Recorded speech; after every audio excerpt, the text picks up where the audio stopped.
Hey guys, welcome to Tech Team channel. Hope you guys having a wonderful day. Today in this video, I'm going to show you how can we stop two-step verification in Gmail. So at first, just go to your Gmail. Now click the top right your profile icon.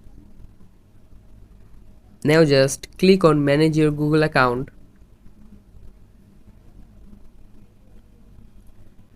Now you need to just scroll here and click on security.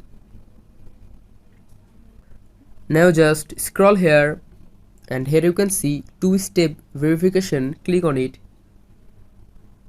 Open it with a browser. I'm just using Chrome.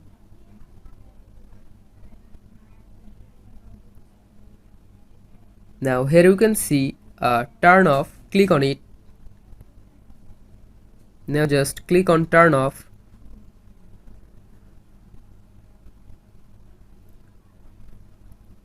Now here you can see my two-step verification is turned off. So guys, that's how you can turn off two-step verification. Hope you find this video helpful. If you find this video helpful, then give a thumbs up and don't forget to subscribe the channel. Thank you very much for watching the video.